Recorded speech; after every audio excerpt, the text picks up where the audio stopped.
Hello my dear ka-kitchenette, sharing to you ang aking pinasimple, minadaling dongpo pork. Isa ito sa mga paborito kong Chinese food no nasa China pa ako. We have very simple ingredients ang lalagay natin. Seasoning. Very simple ating seasoning sa ating dongpo pork. We have salt, ground garlic, ginger, black pepper, onion, and the magic soda, Coca-Cola, and mushroom sauce. Nilagyan ko din siya ng vinegar, but we'll do it later.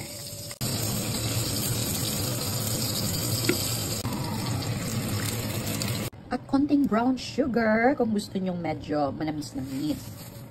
Yan. Let's bring it to boil. Tapos pag nasa boiling point na siya, i-medium heat natin and simmer for 1 hour na hindi binubuksan ang inyong cooking pot.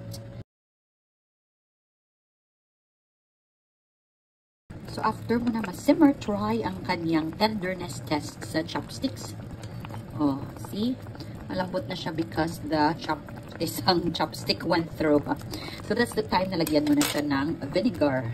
I'm going to use apple cider vinegar. Mga 2 tablespoons. Yan. After adding your vinegar, simmer mo ulit siya ng another 15 minutes. And this is it. After 1 hour and 15 minutes of simmering. Okay, super tender ng ating dongpo pork. Ready na siya for presentation. Masarap yun sa mainit na kanin. Ayan. So, you can just simmer until naging thick na ang sauce. Okay? Oh, sarap. Yummy, yummy.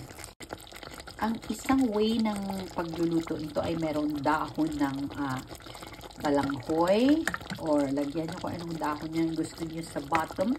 Spinach, pwede din, kaya lang ayoko kasi na-overcook ang dahon para mo lang say-side.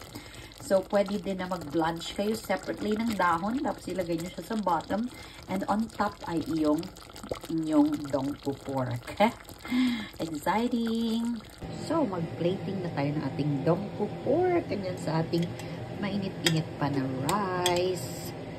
Isa pa. Isa pa. Oh, look at that. Masarap sa mainit-init pa na rice. At ang ating final touch. Yan. Natin ang dahon ng sibuyas. Shallots. On the side, meron ng broccoli, cucumber, at sliced tomatoes. Okay? Ikain na lang po namin kayo. Happy eating and cooking, everybody. Ingat po kayo lagi. God bless us all. Love, love, love.